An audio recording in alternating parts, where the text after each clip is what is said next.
اخطبوط المواد العلمية وهي مادة الفيزياء.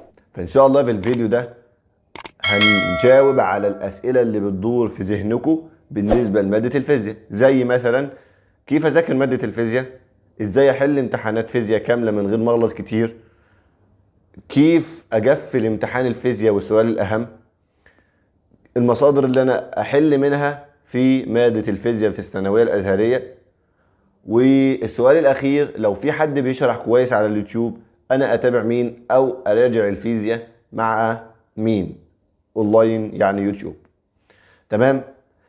فقبل ما نبدأ الفيديو كده خلي في بالك إن مادة الفيزياء مش مادة سهلة، هي مش مادة دينية أو مادة عربية تحفظ فيها شوية حاجات تخش تحطهم في الامتحان. مادة الفيزياء تختلف عن المواد الدينية والمواد العربية وأيضا المواد الثقافية، فبالتالي مادة محتاجة تركيز عالي، بالإضافة إلى ذلك إن أنت تكون مذاكر المنهج كله، مذاكر المنهج كله وفاهم المنهج بيتكلم عن إيه عشان تقدر تضمن درجات مادة الفيزياء. في ناس كتيرة بتقول إن مادة الفيزياء صعبة، وهي بالنسبة لكله معروف إن مادة الفيزياء صعبة، مش مادة سهلة، يعني مادة محتاجة تفكير، فتسيب 60 درجة بتاع مادة الفيزياء أو ما تهتمش بإن هي تقفل مادة الفيزياء، وده مشكلة. دي مشكلة، الناس دي تروح تتعالج. انت راجل في علمي، يعني داخل عايز كلية من كليات القمة، فبالتالي كل درجة لازم تكون مهتم بيها وتعرف ازاي تجيبها. انت دلوقتي لازم تحصل قدر كبير من الدرجات، فلازم ما تسيبش في كل ماده، تخش على كل ماده كده كانك عايز تجيب فيها الدرجه النهائيه، ما تقولش ده ماده فيزياء ماده صعبه ما اقدرش اقفلها فبالتالي تسيب فيها درجات، لا. تمام. وقبل ما نبدا كده، قبل ما نجاوب على الاسئله، اي حد لسه ما خلصش مذاكره ماده الفيزياء لازم يذاكرها كلها قبل ما نيجي نراجع. يعني واحد مثلا عليه في الحديثة درس او 2 يروح يخلصهم حتى لو مش بنسبة 100%، يذاكرهم بنسبة 50-60%، بحيث ان هو يكون قرأهم، عرف المنهج كله بيتكلم عن ايه، عدى على المنهج بالكامل، فبالتالي لما تجيله اسئلة ما يحسش ان هي جديدة ويتضايق ان هو ما ذاكرهاش. فبالتالي اي حد لسه ما خلصش الفيزياء مذاكرة يروح يخلصها. انت فايت لك درس، فايت درسين، درس ما ذاكرتهوش، ترجع تذاكره قبل ما تبدأ في المراجعة، بالذات في مادة الفيزياء، لان تقريبا في مادة الفيزياء كل موضوع بيجيب عليه اسئلة، يعني مش زي المواد التانية، لا كل موضوع بيجيب عليه اسئلة، فبالتالي لازم ان يبقى عندك احاطة بالمواضيع اللي موجودة في مادة الفيزياء كلها. تمام. طيب بعد كده للناس اللي مخلصه مذاكره ماده الفيزياء، انا خلصت دلوقتي مذاكره ماده الفيزياء، مثلا انا كنت مخلص تمام ولسه هبدا اراجع ماده الفيزياء، او انا كان عليا دروس وهروح اخلصها وابدا اراجع في ماده الفيزياء. ازاي اراجع ماده الفيزياء يا شباب؟ بص، بكل بساطه ان ماده الفيزياء مختلفه عن باقي المواد. ليه هي مختلفه عن باقي المواد؟ عشان امتحانها مختلف عن باقي المواد. طيب ازاي بقى تراجعها؟ فاكيد مراجعتها هتكون مختلفه عن باقي المواد. تراجعها ازاي؟ السؤال برضك هو تراجعها ازاي؟ بص يا شباب، انت عندك الفيزياء عباره عن مواضيع، تمسك انت الموضوع الاول، تجيبهم كده من اول موضوع لاخر موضوع. تمسك الموضوع الاول، اول ما تمسك الموضوع تعرف عنه 4 حاجات: التعريفات اللي موجوده فيه، والتعليلات اللي موجوده فيه، والقوانين اللي موجوده فيه، ونظرة عامة على الموضوع ده. الموضوع ده بيتكلم عن ايه؟ يبقى اول حاجة تروح المصدر اللي انت كنت بتذاكر منه، تشوف التعريفات والله اللي موجودة في الموضوع ده وتحفظها حلو وتراجعها تاني كويس، التعليلات اللي موجودة في الموضوع ده وتذاكره كويس، او الفصل ده وتذاكرها كويس، تالت حاجة القوانين اللي موجودة في الفصل ده وتذاكرها كويس، واخر حاجه وهي ايه؟ ان انت تبقى عارف نظره عامه، يعني ايه؟ تحاول تقرا الموضوع ده على السريع، الفصل ده على السريع، تعرف الفصل ده كله كده بيتكلم عن ايه. تمام. بعد ما تخلص ال4 دول تروح على الكتاب المدرسي. انا مرجعي الكتاب المدرسي، عشان لو جاب اسئله يعني سهله، يعني مش سهله، يعني لو جاب اسئله، الكتاب فيه اسئله صعبه عشان تخلي بالك، يعني لو جاب اسئله من الكتاب فهيجيبها من الاسئله اللي هقول لك عليها دلوقتي. في بعد كل فصل اثناء الشرح في امثله محلوله او اسئله محلوله، الاسئله ديت لازم تحلها. طب يا باشمهندس مفيش وقت ان انا احلها، الوقت ازح، لازم تعرف حلها، هي محلوله على الاقل يعني ان انت تعرف حلها. والله انت راجل شاطر وايدك سريعه في الحل فهتحلها بسرعه، فده انت كده تبقى 100 100. طيب يبقى الاسئله اللي محلوله في اثناء الشرح يعني موجوده في الكتاب، في اثناء الشرح في الكتاب هتلاقي فيه اسئله موجوده محلوله. بعد كل فصل هتلاقي فيه اسئله تانية موجوده في الكتاب. يبقى بعد كل فصل فيه اسئله، هم هتلاقيهم في كل ورا كل بعد كل فصل هتلاقيهم تقريبا حوالي 8 9 اسئله تحلهم. تمام، تحلهم علشان بيجيب منهم تاني، علشان بيجيب منهم على الاقل بيجيب سؤال او اتنين من الكتاب. فالسؤال او اتنين من الكتاب الفيزياء حاجه ضامنها من الكتاب، فبالتالي نراجع الكتاب او نعرف الاسئله اللي موجوده في الكتاب. يبقى انا كده هوت عملت اول 4 اللي قلت لك عليهم، وبعدين رحت شفت الكتاب المدرسي حليت الاسئله فيه كلها، راجعت على الاسئله اللي محلوله وحليت الاسئله اللي موجوده بعد كل فصل. بعد كده تروح على المصدر اللي انت كنت بتحل فيه مع الاستاذ اللي انت كنت بتاخد عنه درس. انت مثلا كنت بتاخد عند فلان درس، تمام، الاستاذ فلان، فبيديك مصدر تحل منه. تمسك المصدر اللي انت كنت بتحل منه ده وتجيب الافكار اللي في الموضوع ده او اللي في الفصل ده. تمام، يبقى تراجع على الافكار اللي موجوده في الدرس او الموضوع ده. وقلت لك تراجع على الافكار ازاي؟ بان انت تجيب الملزمه اللي انت كنت بتذاكر منها مع الاستاذ اللي كان بيشرح لك وتعدي على الاسئله اللي انت حليتها في الفصل ده. والله انا حليت السؤال ده، ايوه صح، السؤال ده. بالتالي انت كده بتحصر الافكار اللي انت حليتها في الايه، اللي انت حليتها في الباب الاول او في الفصل الاول مثلا. تمام، يبقى انا كده رجعت على الافكار اللي موجوده اللي موجوده في الباب الاول. طب انا يا باشمهندس ما باخدش درس. طيب عندك المصدر اللي انت كنت بتحل منه، انت ما كنت بتذاكر، بعد ما تذاكر كنت بتحل. المصدر اللي انت كنت بتحل منه ده تمسك تراجع برضك على الموضوع الاول او الفصل الاول مثلا. انا حليت ده، ايوه حليت تراجع عليه. بالتالي انا كده حصرت الافكار اللي موجوده في ايه، حصرت الافكار اللي موجوده في الموضوع ده. يبقى انا كده لميت الموضوع كله. انت لو لاحظت معايا الكلام اللي انا قلته وفاهم الكلام اللي انا بقوله ومستوعب الكلام اللي انا بقوله، معناها ان انت لميت الموضوع كله، ما سبتش حاجه. انت تعريفات جبتها، قوانين رجعتها، تعليلات رجعتها، النظره العامه للموضوع كله او للفصل كله عرفتها، اسئله الكتاب حلتها، الافكار اللي موجوده في الفصل حلتها. وبالتالي ان انت كده تبقى ضامن ان انت تخش الامتحان او تيجي تخش على امتحان تحل الاسئله اللي موجوده على الفصل ده. تبدا كده الفصول كلها كده تاخدها بالترتيب. الكلام ده يا باشمهندس هياخد مني وقت وانا معيش الا شهر.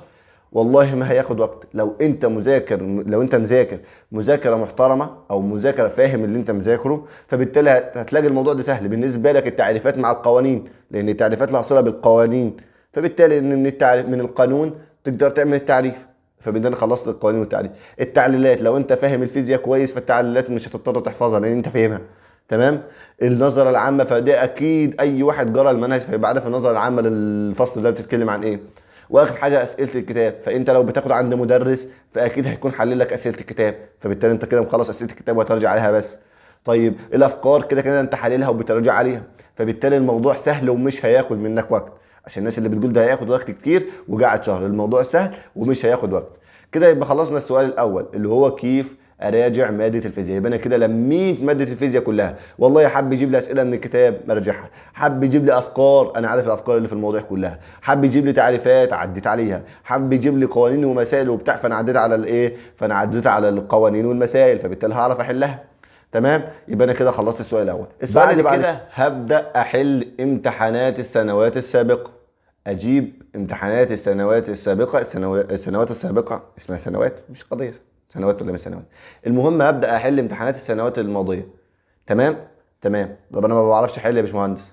ده الطبيعي ان انت ما بتعرفش تحل بعد ده كله. بعد ده كله يعني عشان انت ما بتعرفش تحل، بمعنى كلمه انا ما بعرفش احل يعني ما اعرفش احل الامتحان كله. اللي هو الواحد ياخد ما بعرفش احل يبقى ما بعرفش احل الامتحان كله. لا، انت هتحل هتيجي معاك يعني مثلا تحل بنسبه 60% 70%، كويس. اول امتحانين 3 تحل بنسبه 60% 70%. ولو تلاحظ كده بعد ما تحل امتحانات كتير هتبدا تلاقي النسبه دي بتزيد لحد ما توصل التوب 100%.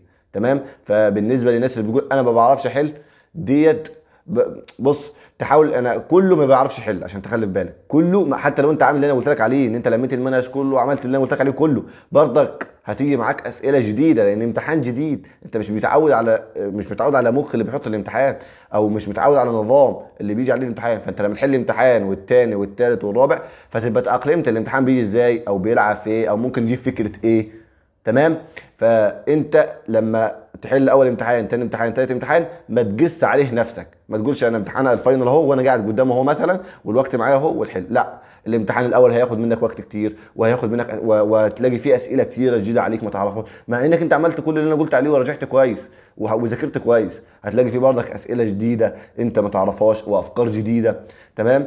والفيزياء اللي عايز يقفل الفيزياء هو اللي يقدر يجمع افكار. تاني، اللي عايز يقفل الفيزياء هو اللي هيقدر يجمع افكار. يعني انت مثلا عندك الفصل الاول، الباب الاول، في افكار كتيره بتيجي في الامتحانات. كل ما تجمع افكار، كل ما تحل الاسئله اللي موجوده في الفصل الاول، تقدر تحل اي سؤال في الفصل الاول. تمام. دي مثال للفصل الاول، وهكذلك بقيه الفصول. فامتحان الفيزياء بيعتمد على افكار. طيب السؤال اللي بعد كده، كيف اخش الامتحان اقفل ماده الفيزياء في الثانويه الازهريه؟ والاجابه مختصره في جمله واحده، اهي: كل ما تحل امتحانات كتيره، كل ما تعدي على افكار كتيره، كل ما تعرف مسائل كتيره، كل ما تحل مسائل كتيره، كل ما نسبتك ان انت تقفل الامتحان تزيد.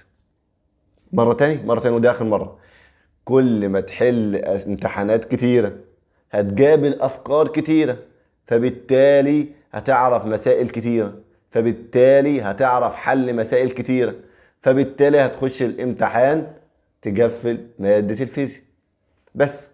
فبالتالي المهمة اللي عندك ايه؟ ان انت تحل امتحانات كتيرة وتتعرض لمسائل كتيرة علشان تعرف افكار كتيرة. تمام. بالنسبة للناس اللي ان كلمة افكار ده مشكلة معاهم، ان مادة الفيزياء في زمان في مادة الفيزياء كان غالبا الاسئلة اللي بيجيبها في الامتحانات حوالي 3 اسئلة او 4 اسئلة اللي هي تتحل بقوانين وكده، تلاقيهم 3 او 4 اسئلة، وباقي الامتحانات مقالي. انما دلوقتي عكس بقى. اللي انت عندك الامتحان، يعني اللي عايز يعرف تفاصيل الامتحان من 60، الماده من 60 بيجيب لك 5 اسئله، كل سؤال عليه 12 درجه. كل سؤال مثلا في الف وباء وجيم، لازم أن تكون من الالف او الباء او الجيم واحده منهم اختيارات، والاختيارات تتضمن افكار. يعني معظم الاختيارات اللي جابها لنا كانت بتتضمن افكار. لازم ان واحد يكون مذاكر وعارف افكار الدرس دي بالنسبه لكلمه افكار اللي هي مضايقه الناس. فلازم تبقى عارف ان امتحان الفيزياء بتاعك هيبقى كله افكار، ونسبه قليله يعني 25% هيبقى منه ايه؟ الحفظ. بس لازم أن تكون حافظ كويس عشان تقدر تعرف الافكار كويس بتاع المسائل. تمام. طيب السؤال اللي بعد كده: ايه المصادر اللي انا احل منها؟ انا جاوبت على السؤال ده بس انت ما خدتش بالك. انا قلت لك تحل امتحانات السنوات السابقه. منين مصدر بقى؟ اي مصدر يعجبك تحل. اهم شيء قبل ما تخش الامتحان تبقى حل امتحانات السنوات السابقه، دور اول ودور تاني، دور اول ودور تاني. طيب واخر سؤال معانا، وهو لو انا هتابع حد اونلاين، اتابع مين او اراجع مع مين اونلاين؟ عندي في 3 قنوات مشهوره جدا في شرح ماده الفيزياء على اليوتيوب: الاستاذ محمود مجدي، والاستاذ محمد عبد المعبود، والاستاذ اسامه خليل.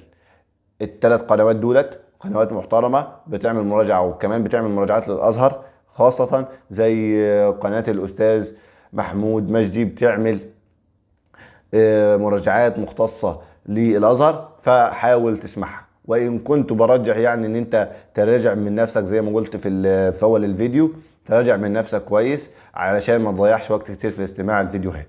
تمام. والناس اللي بتحب طبعا تراجع تشوف اللي ايه، تشوف ال3 مصادر دول.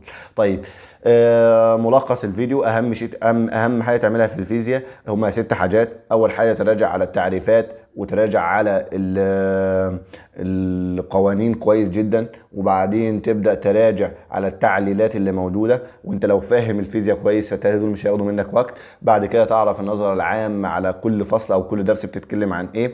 بعد كده تمسك الكتاب المدرسي تحل منه الاسئله اللي محلوله، تحاول تحلها تاني او تعرف فكرتها على السريع كده لو ما فيش وقت معاك. بعد كده تمسك الاسئله اللي محلوله في الكتاب برضك، الاسئله اللي بعد كل فصل قصدي في الكتاب تحلها. بعد كده بعد ما تخلص الاسئله اللي موجوده في الكتاب كلها، تمسك المصادر اللي انت كنت بتحل منها في اول السنه، تبدا تراجع على الافكار بتاع كل درس او كل موضوع. وبالتالي انت كده لميت ماده الفيديو لحد كده وخلاص، هتكون ماده الفيزياء لميتها كويس جدا. ما تنساناش بالدعاء، وما تنساش حب لاخيك المسلم ما تحبه لنفسك. يعني انت استفدت بالفيديو فتحاول تنشره لزميلك، وحاول تنشره لزميلك التاني بحيث ان الخير يعم. تمام، واشوفكم في فيديو قادم، والسلام عليكم ورحمة الله وبركاته.